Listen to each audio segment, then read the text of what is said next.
In our fast-paced world, it's common to watch how a minor setback, like a delayed email or a rainy commute, can spiral into a day of frustration and gloom for so many. Yet there are those resilient souls who face towering challenges, from lost opportunities to shattered dreams, with a quiet strength that turns adversity into growth.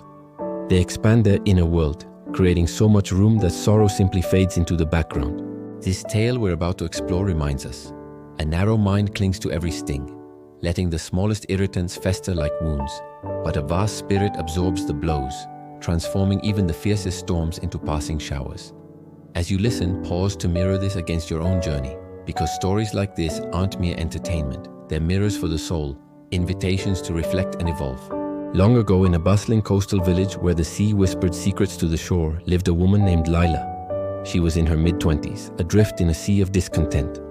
Her days blurred into nights of quiet despair, debts mounting like waves, a recent breakup leaving her heart in tatters, and the weight of unfulfilled ambitions pressing down like an unending fog. One crisp morning, seeking solace, Lila wandered into a quaint seaside bakery, the aroma of fresh bread mingling with the salt-kissed air.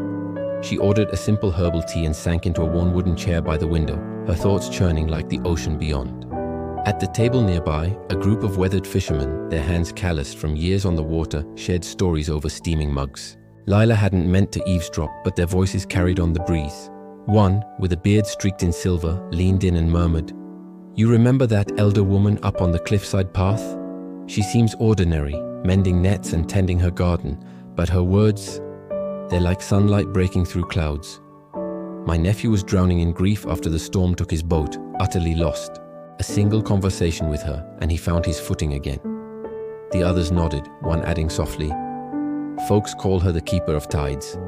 She doesn't preach, she just helps you see the horizon." Lila's ears perked up, her grip tightening on her cup. "My world feels like it's capsizing," she thought. "If she can steady a sinking ship, perhaps she could quiet this storm inside me." That very afternoon, as the sun dipped toward the waves, Lila set out along the winding cliffside trail, her footsteps crunching on pebbles that echoed her uncertainty.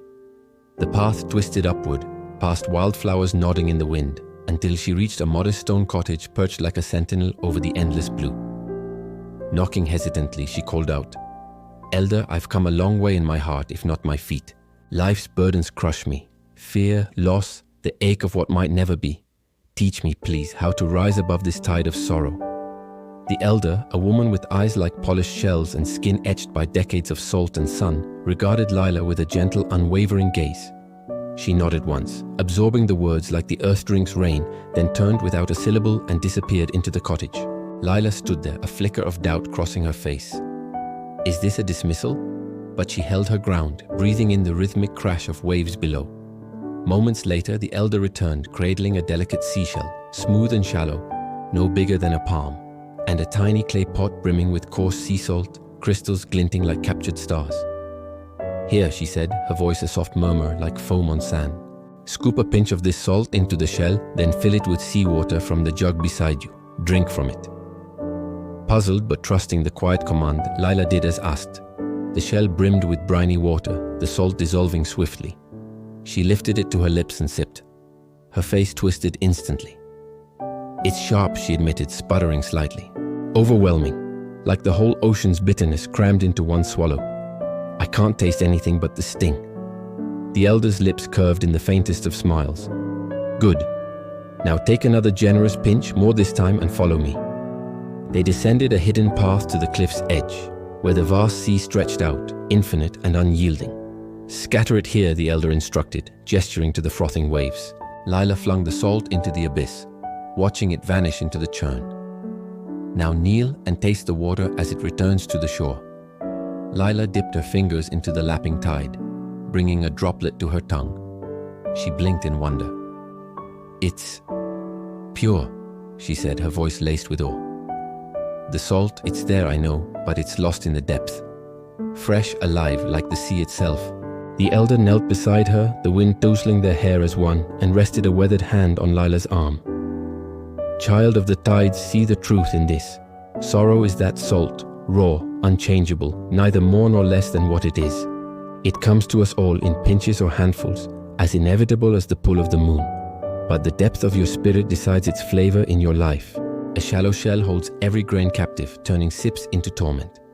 Yet this boundless sea, it welcomes the salt, dilutes it across horizons, and carries on teeming with life. Your vessel of endurance is the same. Cling to a fragile shell of a soul, and the slightest grief, a harsh word, a door closed, will sour your every breath. But cultivate the expanse of an ocean within. Vast patience, room for forgiveness, space for grace. Then even tempests of loss or failure dissolve, leaving you to sail freely. No one escapes the waves. The rich, the poor, the young, the old, they all crash upon us.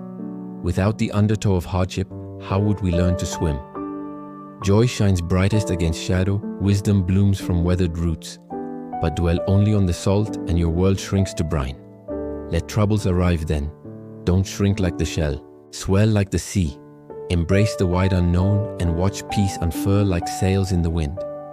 In that moment, as gulls wheeled overhead and the sun painted the water gold, Lila felt the first true easing in her chest. She returned to the village not fixed, but fortified, ready to face her debts with steady hands, her heart aches with open shores. And in time she became the one others sought, sharing the elders' gift under starlit skies. If this reflection stirs something in you, a reminder to widen your waters amid the salt, carry it forward. Share it with a friend adrift, or whisper it to your own weary heart. In the end, we're all vessels on this great blue journey. May yours run deep and true. Thank you.